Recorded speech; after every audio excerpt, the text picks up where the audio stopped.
दोस्तों हम सर से आगे जानना चाहेंगे कि सर वेद विद्या का प्लान बड़ा ही प्यारा प्लान है। आज जो इस प्लान को देख लेता है वो एक बार को सोचने को मजबूर हो जाता है कि यार नेटवर्किंग कर लेनी चाहिए, चाहे वो किसी और कंपनी में ही क्यों ना हो या फिर वो नया व्यक्ति क्यों ना हो। वेद विद्या के प्लान में मिस्टर पदम सर ने सारी कंडीशन को एक बार मिटा दिया है। लोगों को एक तरह से खुला व्यापार दे दिया है कि आइए भाई पैसे कमाइए, कोई कंडीशन आपके लिए नहीं है, कोई शर्त नहीं हमने लगाई है, आप बस मेहनत करिए और मेहनत करोगे, जो मेहनत आप कर रहे हो उसका आपको मिलेगा, कोई छीन नहीं सकता है। मैं सर से यही जानना चाहूँगा कि सर आपने जो कंडीशन सारी एक ही झटके में हटा दी, इसके पीछे आपकी क्या वजह रही और क्या आपको ऐसा लगा कि आपने एक ही बार में सारी चीज़ों को सर ख़त्म कर दिया?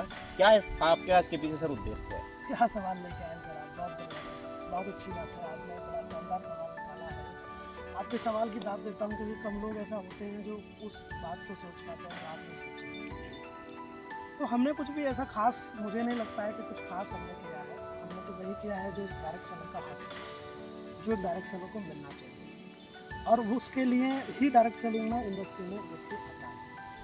आज बहुत सारी बातें हमें ऐसी सुनने को मिलती हैं, मैं बहुत नेटवर्क से मिलता हूँ और पिछले कुछ समय से तो मैं मैक्सिमम लीडरों से मिलता हूँ, मैक्सिमम लोगों से मिलता हूँ। तो मैं उनके सामने कुछ ऐसी कंडीशन देखता हूँ जिस कंडीशन में वो चल रहे होते हैं या खुद के जीवन को गुजार रहा है। सच बताऊँ तो मेरा दिल नहीं होता कि कैसे वो व्यक्ति अपने आप को सर्वाइव करता है, क्योंकि जितनी उनकी इनकम नहीं होती है उसका 25% पैसा तो ऐसी कंडीशनों में ही उसका वापस किसी न किसी रूप में चला जाता है, और उसे सर्वाइव करने में भी कई बार प्रॉब्लम आती है। ऐसे भी कई लोग मुझे मानते हैं। तो सबसे पहली बात है कि मैं ये मानता हूँ कि अगर ईश्वर ने सृष्टि को बनाया, भगवान ने सृष्टि का निर्माण किया, तो हर इंसान के नसीब में कितना कहाँ से धन आएगा जाएगा, इस सब का लेखा जोखा भी उसके पास पहले से। तो अगर हमने अपने प्लान में या किसी भी कारोबार में, चलिए अब मैं प्लान की ही क्या बात करूँ, मैं कारोबार की भी बात करता हूँ, 50 प्रकार की कंडीशन या 50 प्रकार के ऐसे नेगलेक्ट पॉइंट हमने अगर रखे हुए हैं, तो वो सिर्फ हमने ये सोच के रखे हुए होंगे कि शायद इसमें कंपनी के टर्नओवर को कोई फर्क पड़े, इसके टर्नओवर को कोई बढ़ावा मिले, इससे ज़्यादा पैसा कंपनी की तरफ आकर्षित हो। आदमी यही सोच करके ऐसी प्रकार की कंडीशनों को लगाता है। मेरा ये मानना है कि ऐसी कंडीशन को लगाने से जितना पैसा आएगा, ऐसी कंडीशनों के साथ में प्लान को चलाने से जो कंपनी के बिजनेस में जो ग्रोथ आएगी, मुझे लगता है कि अगर वो नसीब में किसी भी इंसान के नेटवर्कर के या कंपनी के होंगे, तो भगवान किसी न किसी रूप में वो उस तक पहुँचा देगा। इसलिए डायरेक्ट सेलर का जो हक है उसको ध्यान में रखते हुए ही डायरेक्टर को उन सारी कंडीशनों पे काम करना चाहिए, और मैंने वही किया है। मैंने कोई खास नहीं किया है, मैंने वही किया है जो डायरेक्ट सेलर का हक है। हम उसी एथिक्स पे काम कर रहे हैं जो डायरेक्ट सेलर का हक डायरेक्ट सेलर तक पहुँच जाए। ऐसी कंडीशनों को इसीलिए फ्री किया गया है कि लोग के पास में जो प्रॉब्लम है, लोगों के पास में जो ग्राउंड की समस्याएं हैं, उन समस्याओं का समाधान ना तो कंपनी दे पाती है और ना ही कोई अपलाइन दे पाता है, और अगर दे भी पाते हैं तो मैक्सिमम 1, 2 या 3 बार। इसके बाद में किसी की भी कंडीशन का सहारा कोई नहीं बन पाता।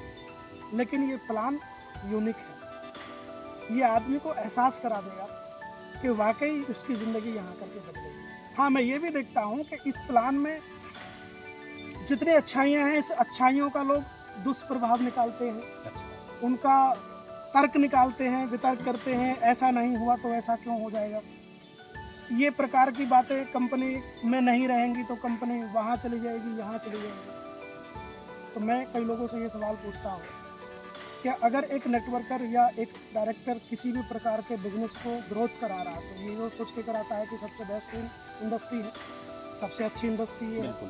अब इसके साइड में अगर वो कोई और कारोबार को ग्रोथ करवा रहा है तो क्या कहेंगे आप? फिर आप कहेंगे जी कंपनी है या नेटवर्कर के पास मैक्सिमम पैसे आएंगे तो कहीं ना कहीं इन्वेस्ट करेगा। तो फिर मेरा सवाल उनसे ये होता है कि अगर बहुत अधिक पैसे आते हैं तो फिर आप वो कंडीशन फ्री क्यों नहीं कर देते हैं जिससे कि नेटवर्कर का फायदा हो जाए? क्या बात। तो वो अपने ही सवाल में फंस जाते हैं। अगर वो उन कंडीशन को फ्री कर देंगे, अगर वो प्रोडक्ट पे आउट की जो चीज़ें हैं उनको जो इंक्रीज करते जाते हैं उनको अगर वो छोड़ देंगे तो क्या फ़र्क पड़ जाएगा? थोड़ा सा प्रॉफिट ही तो कम होगा। लेकिन आपके एथिकल प्लान की वजह से, आपकी अच्छाई की वजह से, आपकी सर्वजन सुखाय की नीति की वजह से कितने नेटवर्कर सफल हो जाएंगे आपने कभी नहीं सोचा। तो इसलिए ये सब चीज़ें बनाई गई हैं, इसलिए ये प्लान डिसाइड किया गया है, जो आज बहुत लोगों को पसंद आ रहा है और लोग साथ में हैं और दिलो जान से लोग के साथ में। Thank you Ramesh. बहुत बढ़िया।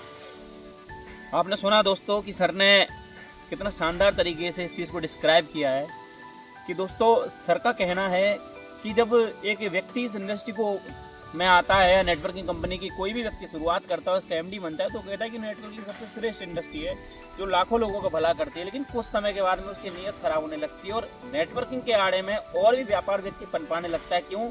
कि वो कहता है कि यार जब पैसा आ रहा है जी तो मार्केट में कहीं तो इन्वेस्ट कर ही सकते हैं। तो सर ने सिंपल शब्दों में बताया है कि जब पैसा इतना ज़्यादा आ रहा है तो इतना ज़्यादा आप ले क्यों रहे हैं, क्यों ना उस पैसे को अपने ही डायरेक्ट सेलर को छोड़ें। क्योंकि आपका मेन जो मुख्य उद्देश्य था वो ये था कि नेटवर्किंग इंडस्ट्री के जरिए से हम देश के लोगों का भला कर पाएँ, देश के लोगों को सफल बना पाएँ, देश के लोगों के दिल में अपनी जगह बना पाएँ और संपन्न कर पाएँ।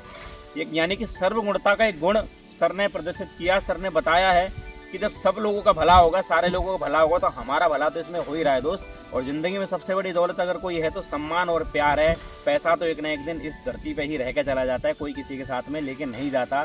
सर ने इसलिए सारे प्लान को कंडीशन दोस्त फ्री कर दिया है। और मैं भी एक बार आपसे ज़रूर कहना चाहूँगा कि वेद विद्या के प्लान को एक बार अवश्य देखना दोस्त। मैं भरोसा दिलाता हूँ कि आप जब इस प्लान को देखेंगे तो आपको लगेगा कि यार इतना कंडीशन फ्री प्लान कोई व्यक्ति बना कैसे सकता है दोस्त। तो बहुत बहुत शुक्रिया दोस्तों।